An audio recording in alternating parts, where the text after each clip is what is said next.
Baruch Hashem, we resume today the Shir and Halachos and Dinim. After a long absence, we come back to the right time to Yemei Ratzon, the month of Elul, from the Shchinish Elul until Yom Kippur are called Yemei Ratzon, the days in which Hashem especially is willing to, wants to, has a desire to listen to the tefillahs of the Jew. Even though it is a fact that the gates of Teshuva, the gates of repentance, are open 24 hours a day, 7 days a week, forever. Still, there's a special time when these gates are thrown open much wider, and where tefillahs are accepted much more easily, much more smoothly, without having to put so much effort into it, and with the certainty that they are accepted as far as Teshuva is concerned. The reason is that these days were set aside for this purpose because these are the 40 days in which Moshe Rabbeinu went up to heaven to ask forgiveness for what was considered the greatest crime of all time. Imagine the case of a chassan kala going to the chuppah, and the chassan is Hashem himself, the kala of the Jews, and the kala under the chuppah turns away to commit adultery, chas v'sholom, golden calf. What could be a bigger crime than that, which would seem to deserve the worst type of penalty? To get this type of a sin erased, it took Moshe Rabbeinu 40 days in heaven, but it's the final outcome that counts. The final outcome was Yom Kippur. When Hashem finally said, Salachti kivvarecha, I agree, I forgive, and therefore, because that was a time that was such a warmth between Hashem and the Jews, they made forever afterwards as a day in which the final day of forgiveness. However, it is customary that the entire 40 days are spent in Teshuva. Therefore, a person should do Teshuva. What's meant by doing Teshuva? Meant by the same as before Pesach. We have the Badikas Chametz. You take a candle, you go to search the dark recesses, the remote corners for Chametz. Here, a Jew should honestly, without fooling himself, very seriously begin to search through his actions, his deeds, and to recognize and acknowledge his shortcomings, to correct them and to perfect them. Yes, 40 days time we should do it. We have every day of Elul, the shofar is blown in the morning, and it's just a reminder, simply a reminder, wake up. The Rambam says that the words of the shofar say, Udu yishenim mishenaschem, wake up you who are asleep. Remember that there is a day of cheshbon, a day of reckoning, a day of judgment. Wake up, realize this, and take advantage of the opportune moment of Teshuva. And this doing of Teshuva refers to two kinds of Teshuva between a person and Hashem, where he was lax in performing mitzvahs, where he committed certain wrongs, he gave in his temptations, chas v'sholom, or where a person was bad to his fellow Jew. If he was arrogant, he was disrespectful to an elder, or if he was inconsiderate of another Jew, these things require Teshuva. Teshuva does not mean, I'm sorry. That's the greatest misconception of Teshuva. Teshuva means it will not happen again. I firmly resolve. As the posek says, Teshuva Yisrael Ad Hashem Elikecha. The word Ad, Ayin Dalet, in the title of Shema Yisrael are very large letters. Shema, the last letter is Ayin. Echad, the last letter is Dalet. The title is written with very large letters to make it the word Eid, witness, testimony. We testify that Shema Yisrael, we believe in Hashem. It is Teshuva Yisrael Ad Hashem Elikecha, return the Jews to Hashem, Eid Hashem, return so that Hashem himself will be a witness. Only Hashem knows what's in the heart of a Jew. Hashem himself should testify to the fact that the Jew is really honestly doing Teshuva, both in these days, to be honest, we Kabul, take upon ourselves real Teshuva, and to become purified, clean before Hashem, with the true hiskashrus to Arizal these days before the Yerushalmi. This course we should be there to see with our eyes now the coming of Mashiach. May the next one. Amen. Continue the Hilchos Chodesh Elul Shana. Mention that these days of Elul customary to begin Teshuva, tefillah, we blow shofar every day as a reminder. We see on David Shalini. Arizal says that there are special psukim in the Torah that the Menames they hit that show the importance of Elul as a month of Teshuva. Of course, we mentioned once that Arizal's word that Teshuva is so great that it can reach to the 50th degree. 50th, the highest degree possible. 50th degree is the degree of Bina. Rishon Shani Bina, 50 gates of Bina.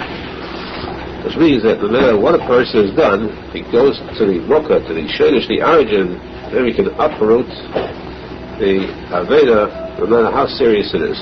There he can be sakin. Because the worst that they could reach is up to the highest point. Go to the highest point, they correct it. And that's why Elul was begun to the Bina. For this tshuva, you have an Aveda which is a shegeg, so Avedas that are done unintentionally and which are serious. Arizal says you have a posek called the kiruv ido v'yodei v'sabdi l'chamokim. You recall, Marcus, we learned, a person kills unintentionally. It's the worst unintentional sin possible. Others says, if Hashem made it happen, it wasn't his intention. And I'll give you a place to flee, a place of refuge. The words of the kiruv ido v'yodei v'sabdi l'cha, the Shetavus, the first letters of those 4 words is Elul. Show that this month is a time when a person can do tshuva for all his sins done during the year. There's a place for that person to flee, to escape, and that is, of course, the place of tshuva. Also, the famous El Adila Deni V'Deni Li, which show the closeness of Hashem and the Jews, the close friendship, the close ahava. The highest, Arizal says, the first letter of those 4 words are Elul. The last letters all end in Yud. The Shem Ayin Beis, the highest of the Shemis, there are 4 Yuds. When you find these 4 Yuds together, it's called the Havaya, the Yud. This again is a little deeper, but it shows how a person can reach so high. This month of Elul, the Tshuva, they come that closer to Hashem.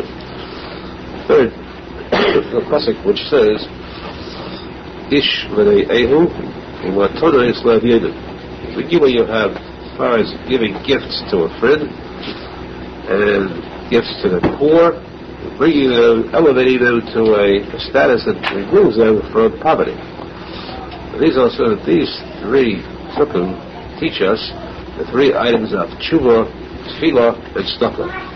First one is tshuva, the second one is tefillah, we come close to Hashem through tefillah. The third is the mitzvah of tzedakah. A person should be careful in this month of Elul to purify himself of these 3 items. To tshuva with his whole heart, tefillah, daven is much more kavana than usual, tzedakah to increase the amount of giving tzedakah, and of course the main saying is that tshuva, tefillah, and tzedakah. The person should do tshuva on the tefillah that he did the whole year which wasn't too good, tshuva the tzedakah which he gave which wasn't enough, do tshuva and correct these, then surely Hashem will accept his tefillahs. We should be zechet to do the image tshuva till it's not going to this month of Elul, and come into the event of the Shulchan clear, and pure, and receive the ksiva. We continue the halachas of Chedesh Elul. The fact is that this is the preparation for the Yom Hadid, the actual day of judgment in which the entire world is judged. Every individual, every person separately, but the entire world collectively. This is on the day of judgment, is Rosh Hashanah, culminating, finalized on Yom Kippur. The Kasiva, writing in the Sefer, heavenly book is on Rosh Hashanah. The Chassidut, the seal is on Yom Kippur. Therefore, it is customary that during the month of Elul, as you close in on Rosh Hashanah, it's customary that each Jew should greet the other with a blessing, or bid farewell with a blessing, L'shanateva tikosei, or ksiva, l'chsivateva. L'shan is that may you be inscribed in the book of life, the book of health, the book of Kol Tuv, for a good year. A good year because there's the sentence is for only 1 year. It's only coming year. Every year there's a new judgment. It's on Rosh Hashanah. It's written down in a person's own private book, his record, exactly what's going to transpire with him for the coming year. So if anything at all happens during the year, the person should know that this was already written into the book the previous Rosh Hashanah, unless there are certain mitigating circumstances. The person does something unusual where this gezerah, this gezar din, is torn up. Could be changed. It's difficult throughout the year. This is why we say we give this special bracha. On the days before Rosh Hashanah, we say slichas. We start the first slichas started this Saturday night, and we say slichas every morning from the second day of slichas before Rosh Hashanah till just before Yom Kippur. The slichas really should be said in the morning before the morning star comes up. If it is said then, the person gets up in the middle of the night, there's a special halacha of the Netilas Yadayim. The person gets up then to daven or to learn, he must wash his hands, he must say the Birkas HaShachar, the brachas in the morning, the Yadayim, the Birkas HaTayah. Then, when he says slichas, this we will have this at Rosh Hashanah, because when we say slichas every day, we're going to be a little bit past the time of the morning star, so we won't have this law applying to us. At Rosh Hashanah, when we say slichas very early, just back in the middle of the night, this law will apply. This din, it says, is something that the Menachem Mendel says that a person should be very careful, very cautious to see to it that this din is carried out. People seem to overlook it because habit of years, they tend to forget.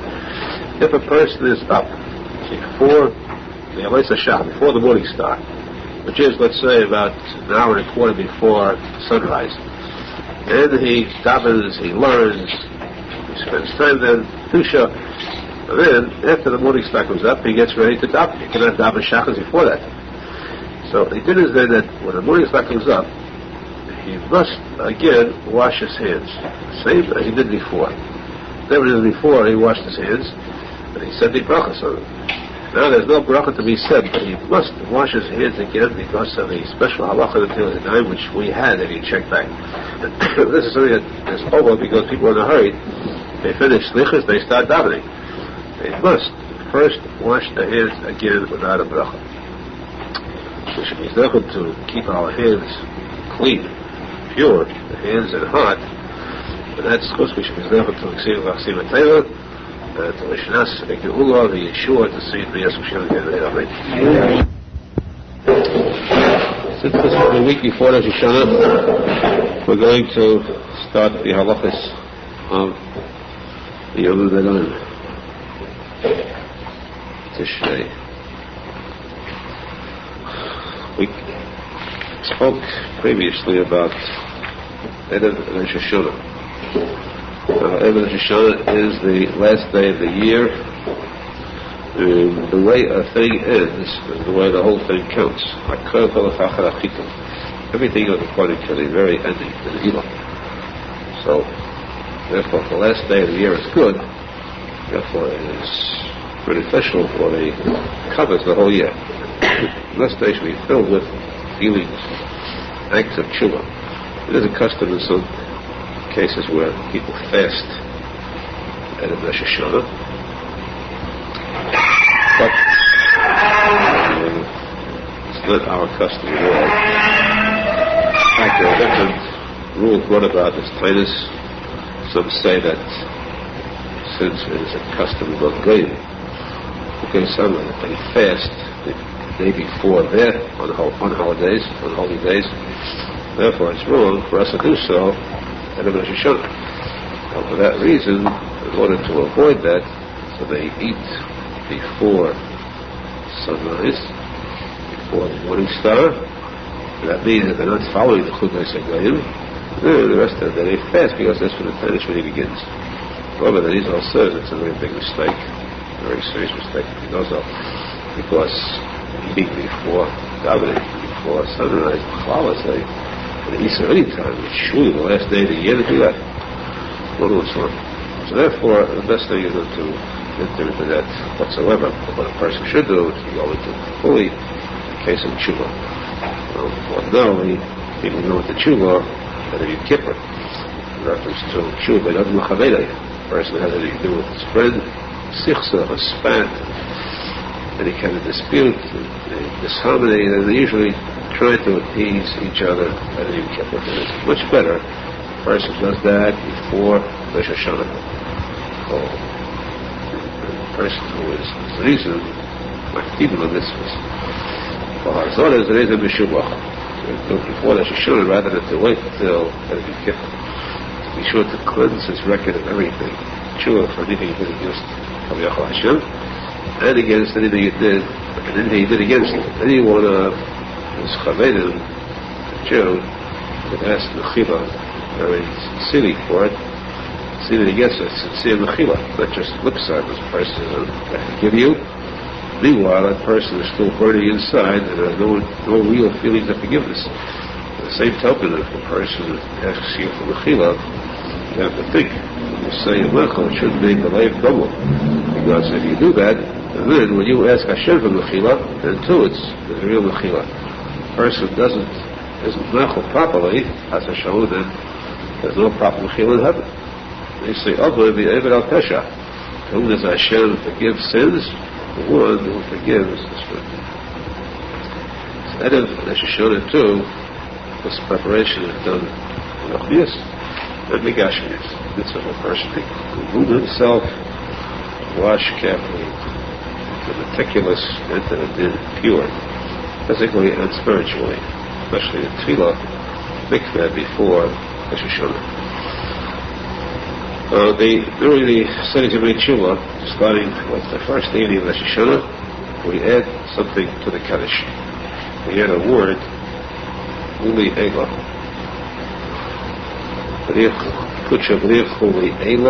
Uli Ela, we call Bechasa Veshirasa. Additional word. Whole year we say, Uli Ela Bikol Bechasa, Ela Bikol Bechasa. These 10 days we say, Uli Ela Bikol Bechasa. Note, the words of the Kaddish are, the whole year, the Ela Mid Kol Bechasa. Now you have, let's say, I gave you an example of 4 words, the Ela Mid Kol Bechasa. If we would add the Ela, Ule Ela Mid Kol Bechasa, we'd have an additional word there in the Kaddish. We cannot afford an additional word. Plus the Zayah Kaddish says that the Kaddish is so holy, the holiest tefillah of all, and there must be exactly 28 words in the Kaddish, from Yehesh Meid Abba till the Amina would be Omar. There must be exactly 28 words. If we're going to add the Ela Mid Kol Bechasa, we're going to have 29. Therefore, what we do is combine the words Mid Kol to Mikol. The Ela, Uli Ela, Mikol Bechasa Veshirasa. The reason for the 28 words there's a number of items that make this up. Yato Yilto Lo Koyach Hashem. Of course, there are different types of times. Shlomo wrote from Sefer Kehelas, the wisdom Sefer, book of wisdom of Kehelas. King Solomon wrote there are 14 times, special moments, eras, short or long, of good, a nice, a time to build, a type of time to laugh, to be happy. There's 14 of these that he has opposing them, 14 times of sadness and destruction. A spahada is a time to destroy, a slitkai is a time to cry, chasashon. These are the two opposing sides of chesed and din. And this kindness, and din, kurais. There are many reasons why it's exactly 14. It's all nothing. Tikuney Zohar goes with very much depth. But when you take these, combine them, make them into one, and then you have the greatness of creation of all times, all events, and all of creation comes about at the Higdal of Koyach Hashem. When it comes, height the Koyach power, whether Koyach is Chavches 28. Koyach of Hashem in 28, of course, in general, this Koyach of Hashem refers to the whole creation. There are exactly 28 letters in the first posek, Menachem Mendel Schneerson. It's the Koyach of Hashem in isolations. Therefore, to show our emunah in Hashem, that Hashem conducts the world, Hashem controls all events, whatever happens, one side or the other, and that Hashem is the creator of all the world, this emunah is shown in the Kaddish. That's why it's so important that a person should answer the Kaddish above all tefillos. You see that there are exactly 28 words. Therefore, we add the Elah, Uli Elah, we contract the two words, Mikol to Mikol, there remain 28 words. The Elah, Uli Elah, of course, Elah means above in the heavens, and the Elah, Uli Elah means way above. That becomes heightened, covered the greatness of Hashem in these awesome days. There is a debate. This is a very sensitive item. I wouldn't say it's not important. I don't know what important is because I have no idea. But there seems to be debate as to what the exact wording should be. Le'elah, u'le'elah, or some say le'elah, le'elah. For some reason, those both sides of the fence are very much particular, very documented about the way they say it. I've never found out why. I can't see why. I only know why they're so particular, because somehow I'm particular too. The simple reason that I know there's a controversy, and that this is what I have received, I see in my father shown. Therefore, for that reason I would not change, though I've seen others who are very adamant about that. Our custom is to say the Elah, Ula Elah. You'll see here, many who say the Elah, Elah. Of course, the majority of the world is the Elah, Uli Elah. For us, the Rav of Breslov said the Elah, Uli Elah. The Gedalim would say the Elah, Uli Elah. Then you were not that great yet, so this is our Giz, our Nusach, is the Elah, Ula Elah B'dachma. This is the Nusach for the Kaddish. As we said to one more item before Baruch in these 10 days, we say Shir HaMalais B'ma Makim K'asicha Hashem. Makim means from the depth. The person way down, means deep down, the cry of the soul, deep down or far away. The soul is far, but it calls the depth of the heart of the soul. Wave Nefesh, Wave HaNefesh, cry to Hashem, K'asicha Hashem. Hashem, listen to my voice and accept my pleas. This tefillah is important, so important that a person should say it with an opinion. So in the event, special halacha, the event that the person is not up to Baruch at the time of the minyan, after they come in a minute late, 1 minute late, that means that they're about way ahead of them now. Some places go fast. So, as long as he's not at the yet, even though he's after Baruch Shema, he cannot speak at all, he cannot talk out, he'll still stop at the end of the paragraph and say, Shir HaMalais together with the Elah. It's not considered a hefsek. This is a very big finish, because the word Baruch Shema, for example, you cannot answer to a bracha after Baruch Shema. And yet this whole chapter is not considered a hefsek. What he does then is, he says it with the minyan, and when he gets up to Baruch himself, then he says it again, or he says it in its proper place. It means he has said it twice. The best thing, of course, is to daven with minyan throughout, at least during these 10 days of Teshuva. Person is in particular, very particular with the Halacha. This is a person should be very strong on doing Chumash, which he doesn't do during the year. This thing, of course, he should do, even especially during the year. But at least during these 10 days, he should see to it that nothing should deter him, stop him from coming to daven with the minyan. Which means nothing that our children should become this scholar. We see the Chassidut Torah in Yerushalmi, Tikuney Zohar, which is the with Aharon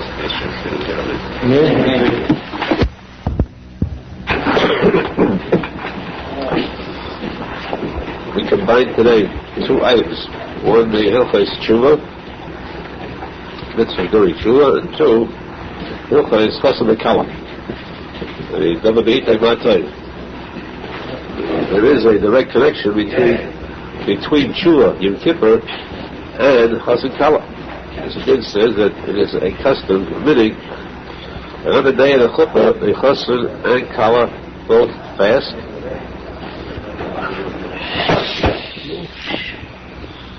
They add the Tfilas Yom Kippur al Chait to that Tfilah. This Tfilah al Chait is said for Mincha, or if the wedding is in the early afternoon, it's said in the morning. Tfilah al Chait is so important that it is said even on a day when it's a semi-infant, like the Shchodesh. Shchodesh, which is a holiday, you don't say Tachanun. Still, Al Chait is still said by the Chassid Kala, even though they do not fast on the Shchodesh. The wedding is on the Shchodesh, they do not fast then, but they still say Al Chait. The reason for the fasting is because that day to them is a Yom Kippur Kailul. Yom Kippur that covers all the years of their life. Until then, all their sins are forgiven. Until then, they are the Chuppah, the Chassid Kala are forgiven. It's the greatest possible gift they receive in a Shemayim. Hashem gives them a gift. The Chilas Avedis. They go inside pure, so that you see that there is a whiteness, a purity over a Chassid Kala. You see this even Begashmias.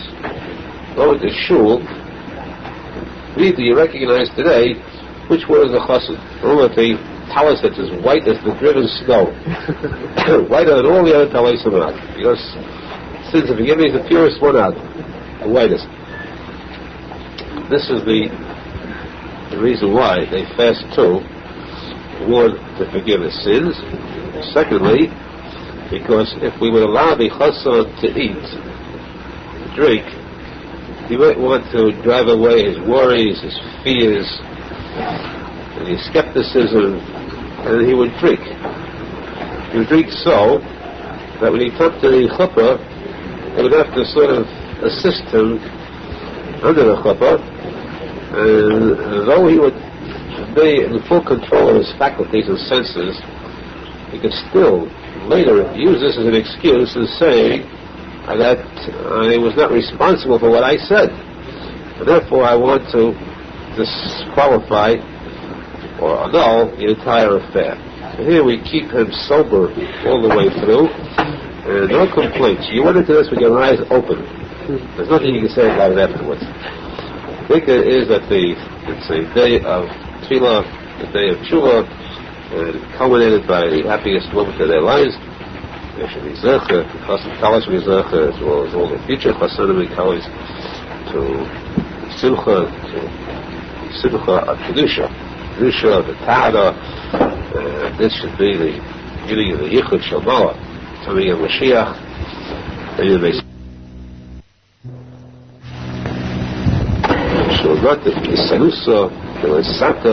maybe when there is a yichud b'kedusha l'mata on this earth, there is then a yichud l'mala between Mitzvah and Shkinte, the chassid and kala of above.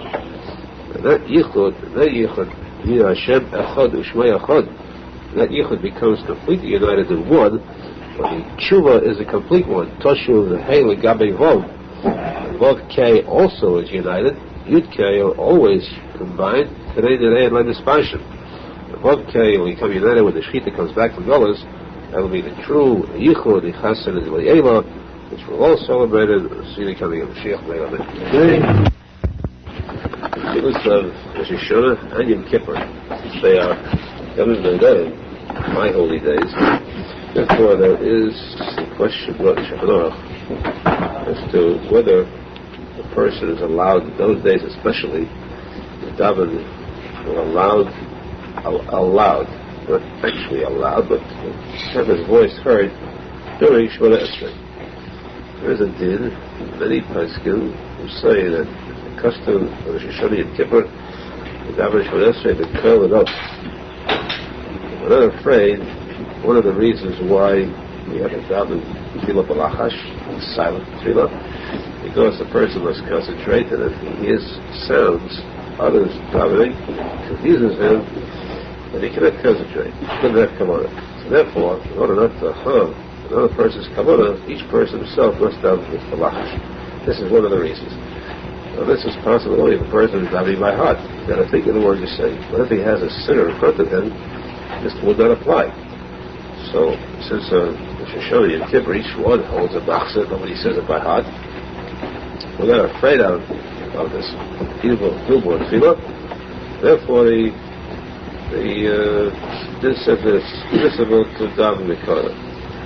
However, many other places say that it's permissible to be battle to stop this custom, to avoid this custom, because if we say during the year you have to daven silently, in order to have your tefillah accepted, it's not because only that you are going to disturb someone else, because the tefillah itself is not accepted if it is heard.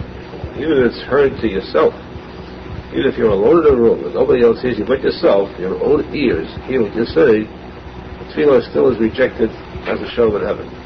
So if that's during the year, then surely Tikuney Zohar on Rosh Hashanah and Yom Kippur.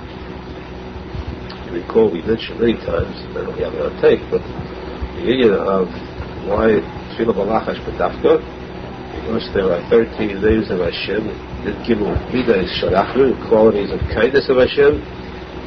We spoke about Yigli Shalachnu, Kel, Racha, B'Chanon, Eder HaPayim, Chasemis, Tzumadake. In order to arouse these 13 Midas of Hashem, you have to arouse Tefillah, which stands for Hashem, Yikimavke, combine it with these qualities of Midas Shalachnu. And that can be done through Tefillah. Therefore, 13 times Hashem's name, you get to the B'Lachash.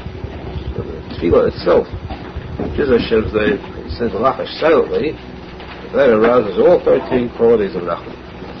That's why, surely, on Hashem Yom Kippur, when we read this receptive attitude in heaven, receive our tefillahs, and surely should be done B'Lachash.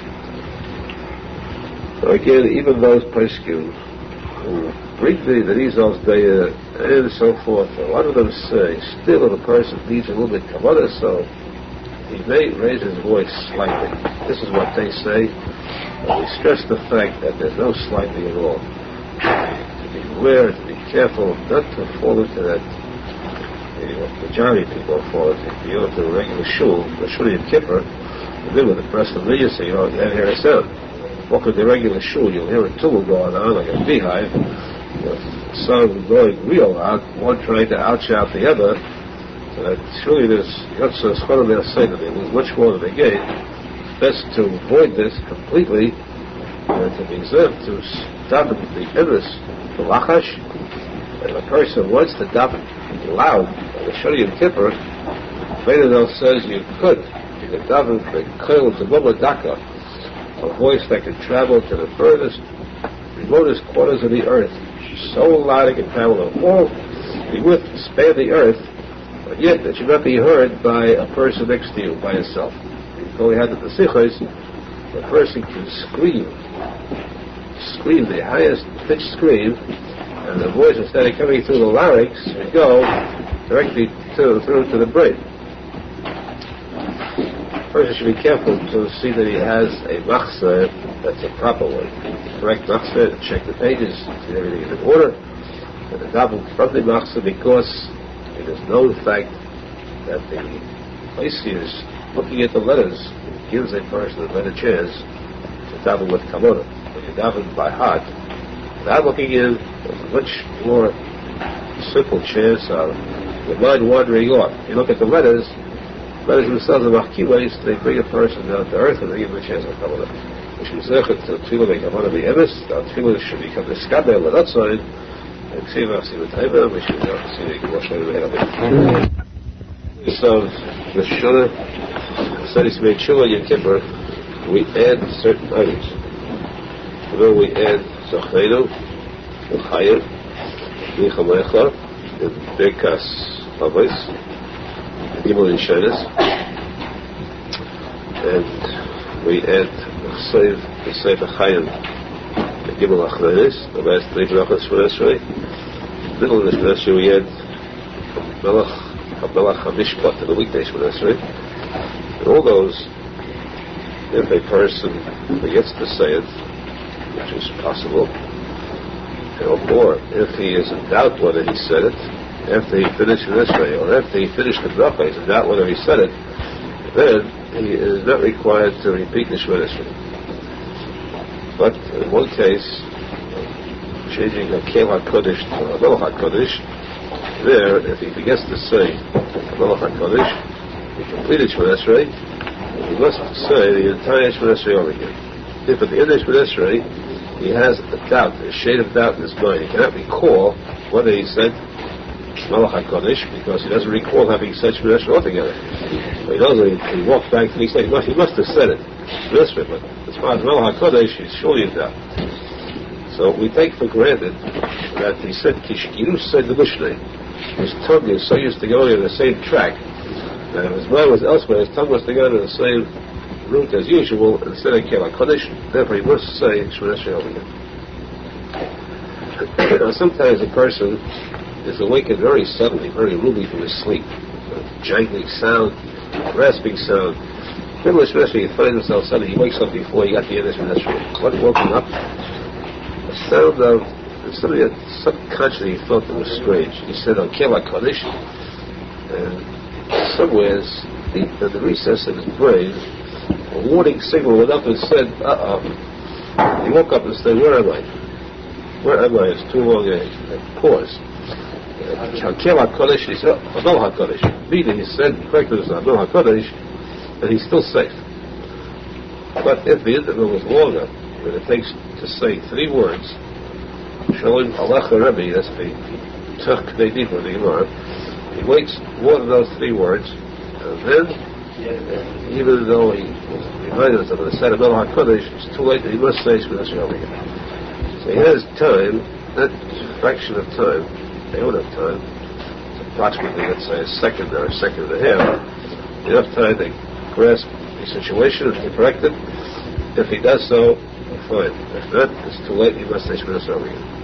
However, if he says, Baruch Atah Hashem, Kel HaKadosh, Ata Chedin HaMelech HaKadosh. He said the next 2 words, or the next 1 word, Ata, he started the next bracha, Ata. Immediately he said, HaMelech HaKadosh, the fact that he literally said another word, that lost the chance for him to correct it, even though it was within this prescribed 1 second or 3 word period. So he must say Shemini Esrei over again and stop at the beginning, though it was Tikuney Zohar. And this applies too to the case of a chazan, there's a chef. A chazan is repeating the Shemini Esrei, and he says the Chaya HaMesiv, he says Ata Kodesh, and he says Kel HaKodesh, and he may be partially awake, but the rest of the group is completely asleep. Nobody's paying attention to correct him. And he starts Ata Chedin, or whatever the next bracha will be, whether it's Shabbos or Yintiv, and then he reminds himself, because one person in the audience is there who is in a semi-trance, but awake enough to listen, to catch that word, and he squeaks out Melech HaKodesh, but not loud enough to catch the chazan before he went to the next word. The whole chavruta, the whole kahal, must tolerate this chazan repeating the entire meeting, stop at the beginning, and to say the kedusha over again. This should teach people to learn to be alert and awake, standing before Hashem. I think it is before you start Shemini Esrei, have a little bit of holiness, a little deep pencil, think deeply. When the Gemara said that Chassidut when he showed him, when you show you Shorachas, the first Chassidut, the first was aware that the later Chassidut. Generations back, these Chassidut, these very religious people, before they started the daven, they waited, they paused. They paused for a moment, they paused for an hour. It says in this case, sure means literally an hour. This means not a moment, but they paused for a full hour and waited. What did they wait for? They waited to let their thoughts sink in. think, realize, who are you going to speak to now? In front of who are you standing? The person realizes that he's still with an equal, with fachad, fear, with an awe. Then when he starts to speak, the words come out in a trembling manner. The words come out with thought, with realization, or his thought and his words are both attached to become one. The person feels this, realizes that his tefillah is moving with kavanah, and it's impossible to forget whatever word he has to say. This is the case of, mentioned once before, but I don't know if it's on tape. Sure it is. You recall, we have a minute or two to get this Tikuney Zohar and tzadikim. The Moshe Feinstein was accused of being chas v'shalom with Aharon by the Misnagdim. Misnagdim were called a lumdin. They knew how to learn. The Chassidut were ordinary people. Moshe was accused of being an Aharon, so one of the, I'm mentioning his name, one of the great leaders, the Misnagdim went to test the Moshe Feinstein to see if he knows how to learn. Not to test it deeply, but a very simple halacha shulchan. He said to Moshe Feinstein, I will ask you a simple case. What happens if you forget to say Yaakov Yavai, for instance? You forget Yaakov Yavai on Yinter. Are you supposed to say first over again or not? Moshe Feinstein said, it's a very rough kind of a shadow. It depends. Depends upon who says it. Depends upon who says it. One Jew is different than another one is more. You know halacha, don't you know halacha? He said, well, I know halacha, I don't know, but I know in fact. I know that this Shabbat could never happen to me. I could never forget it because when I daven, that was such kavanah, it's impossible. If it happened to you, what's the sense of saying it over? You'll forget it a second time, or the third time. This law cannot really apply. Then it says that a person should be zeichet to, we should be zeichet to be endless. Begin to realize, above all, we're davening, that with the true kavanah, our tefillah should become a skapa v'rotzu, if not with the easy made rotzu, zeichet to Teshuva shleimu, and ksiv v'chsiv v'teiva, and we just go take it, amen. Shana continued.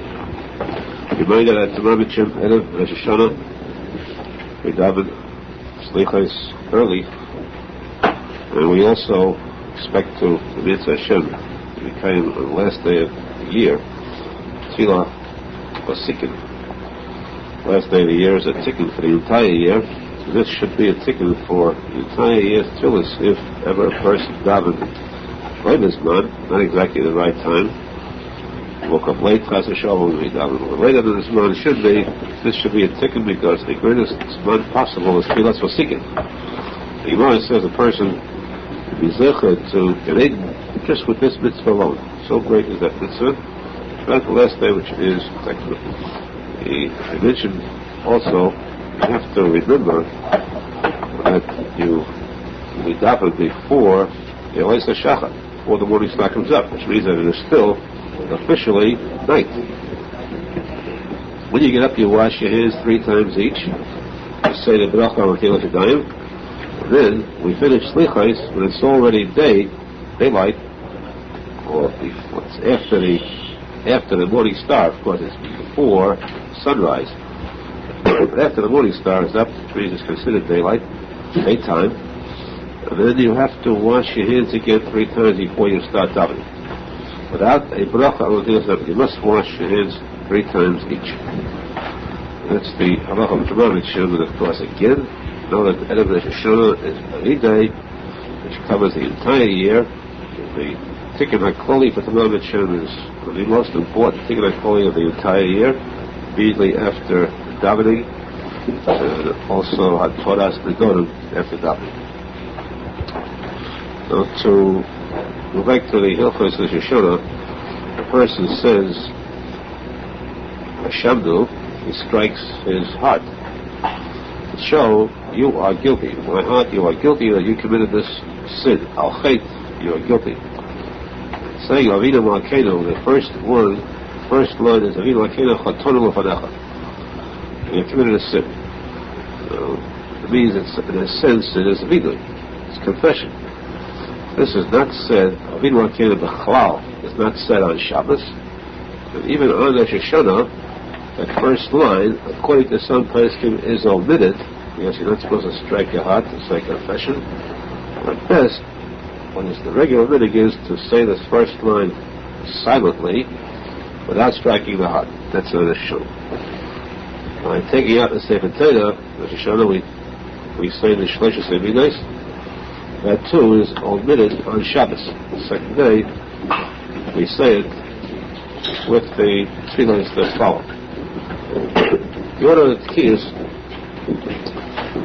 the Baltikaya is supposed to know first that when he says the brachos, while saying the brachos or the shofar should be covered. It must be covered during the saying of the brachos.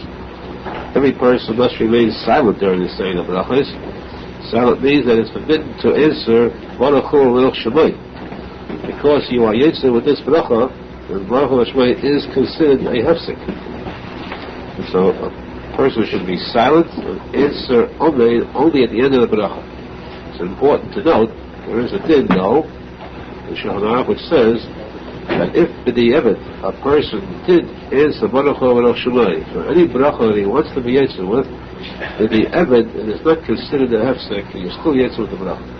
And that's only b'di'evet. A person should be careful to remain silent. They concentrate on this bracha because he's yetzer with this before the tkiyas. Most important, the tkiyas are considered all one mitzvah, one unit. So from the beginning, from the bracha on until after Musa, till the last of the Meya Kailas, the 100 Kailas, should be done without any hefsek whatsoever.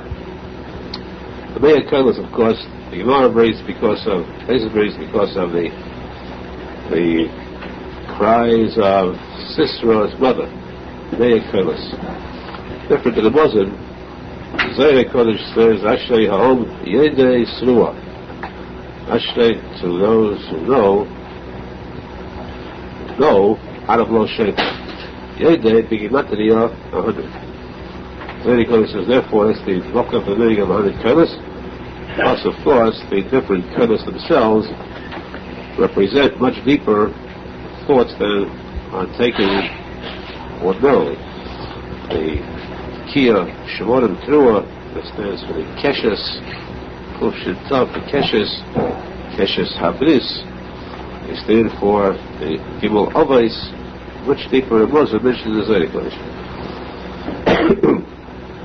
But each person listening to the shofar should have come on up on one thing. Vidal says the Koilai Nasan on the shofar should act like the sound of thunder. And thunder strikes fear into a person's heart. This should strike fear or arouse a person from his sleep. A person who falls asleep, the Rebbe says, those who during the year fall asleep, forget about their mission, forget about their goal, forget about the tachlis. The koil shofar is made to arouse a person from the sleep, in turn to come back to reality. The fact that he must be Eimed Hashem, Kol Yemei Chayav, this short trip that he has on this world. Eimed Hashem, the Emes and Venus. But during the blowing of the koilas to the Yerushalmi, first blowing the fourth Shemini Esrei, you have 30 koilas. You have first the Tashat, then Tashat, and then Tarat. In between, the Machsi, you'll notice there's a tefillah, a small Yehilat. And that Yehilat, that would be considered a hefsek according to some days. So therefore that Yehilat should be said quietly, if not silently, between the Siddonim. At the same time, the Arizal warns very strictly about Chas v'Shalom, allowing oneself to utter the names of the Malachim. There are certain Malachim mentioned there, angels who carry these koilas up to heaven, not to ever mention these words, these names, these Malachim, because it is a very great sakona, Chas v'Shalom. The Chlal, Arizal says, that it is forbidden at any time a person to mention a Malach's name, because the Malach then is summoned by this person, and becomes very angry, furious, that he was summoned in vain. Chas v'Shalom.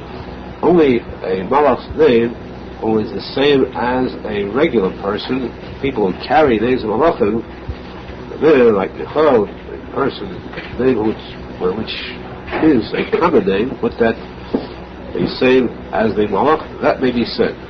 Other names which end with Kale, the Shadorah of the Malach, is mentioned in Zohar Kodesh, Arizal, those should never be pronounced. Therefore, these names that are found in the Yotz and between the Tkiyas, those should be avoided at all costs. You may look at it, but not to allow it to pass your lips. The Kiyas said during the Shemona Esrei too have to be listened to very carefully, and if a person is not up to the end of the division, the end of the bracha, the Kiyas are blown in the middle of the Tefillah Malachash, then he should stop right where he is, he will chaver his mind to the Kiyas, and he gets to the end of the bracha, then he says the small Tefillah Yemel HaSelem. We should be zeichet to kabel in our hearts these Kiyas, Tefillah B'kavona B'emes. Our Jewish becomes the Skabal and Nosson, and zeichet through that to exceed Machsim and Teva, and Rois Beidina, and Vias Beidina. Rosh Hashanah. On Rosh Hashanah, the first day, if it doesn't come out on Shabbos, this year since it came out on Shabbos the second day, we go to Tashlich. The Medrash says that the Indian of Tashlich is to remind us of the Zechus of the Akedah. Rosh Hashanah, the entire thing is the Zechus of the Akedah, the calling in the Shofar. The Shofar is remembrance of the Mesilas Nefesh of Aharon Yitzchak Avinu. The Medrash says that when Avinu went to the Akedah with his son Yitzchak, so the Satan transformed himself into a stream, a river, to try to stop the two from getting to Hara Maria to the Akedah. Despite this, they went into the water, the river, up to their neck, and then when he came to the last straw, the last point, he cried out, Avinu cried out, Shiri, Kim Kivol Mayim Ad Nafesh. Hashem help me, posek until because the waters have come up to his soul. I cannot go any further. I did what I could, and suddenly the Satan of the stream disappeared. He succeeded going on to this mitzvah. Remembering that, we go to a stream for river for the sake of Tashlich. Also, a second reason given, the Lord Hadiah says that it's customary that they crown a king, they crown him, they anoint him at a river to show, just as the river flows, that's how his kingdom should be a continuous, non-ending one like the flow of the river. Since this is the day of coronation, Melech HaKodesh, therefore it's customary to go to the river. And also, Levush says that there should be a river where there are fish in it, because of the fact that we are compared to fish this day of judgment, fish that are caught in a net, in the water, and they have no recourse, there's no escape. They're caught in this net, they're going to the death, to the judgment. We are caught in this net, and therefore we come to the river to remind ourselves, remember that you cannot take this lightly. Today is a day of judgment. Today the Sefarim are open, the books of life and death, and today we must tear our hearts open and cry out to Hashem, to be Zlecha, to be Nichtav and Echtav L'Chayim. We should think more about Teshuva than anything else. Another reason why you go to the river where there are fish, because as the Gemara says, that fish have no ayin hara that can hurt them, that can harm them. We should multiply and be successful like fish are. Others say too that the reason is because fish do not have any eyelids. The eyes of a fish are always open. We go there to arouse the eye in heaven that is open. In the Hashem Psuchos, that should be open always to arouse the kindness, the Ashkocha of Bnei Yisborach. There we say the Psukkah of Mikel Kamecha, which is the Shleish Esrei Midos of the higher level. Regular low level is Kel Racham Machanun. Corresponding to Kel Racham Machanun, there is a higher level, Mikel Kamecha said the Micha Anavi. The same 13 Midos corresponding with a higher level, that's the Shchita Yilah, the Bina compared to the Midos which are below, is the Ev Nukva. This day of judgment, Bina, we say this, the 30 Midos. by this river, and then we shake out our pockets as a hint. It's only a symbol and nothing else. Show that we want to rid ourselves of the last vestige of any type of sin, wrong, or evil. But it is not actually getting rid of the sins at this time of Tashlach. This is only to remind ourselves of that we must do tshuva, purify ourselves completely of all sin, come out clear on this day of judgment. The 2 days of Rosh Hashanah are like one. They have one din, a din of 1 day of Yom Tov. As you know, the Hilchos Yom Tov din says that there is a difference between the first day Yom Tov and the second day Yom Tov. In that, you're allowed to use medicines on the second day, toothpaste, so forth. The Hashanah it is not so. The Hashanah is one single day. Because of that, there is a suffix brought up as to whether since it is 1 day, since it's one single day, how could you then say a Shechianu on the second day? For Kiddush, for candle lighting, for Shofar. And the answer is that it is customary that you take a new fruit, put it on the table while making Kiddush, and remind Shechianu for the fruit. Or you have a new suit, buy a new suit for Yom Tov, and you know this suit cost you nothing, because the Gemara says that all expenses of Yom Tov are paid for by Hashem. In addition, over and above the amount that's allotted to a person during the year, so you get this free suit, and you have a mind, the Shechianu for the suit, and the Kiddush, which of course is a very difficult item. How you do that when you have to say a Normal Shalom? This is a mystery we cannot solve right now. All we can say is that the Arizal, Riyah Kodesh, states very emphatically, this is our meaning, that we are not medactic, not makbid this, because the Arizal says there's no question, no suffix. You have to make a Shechianu the second night of Rosh Hashanah, regardless of whether you have a fruit or not. The Arizal is not medactic to look for a new fruit. If you have one, then says fine. Not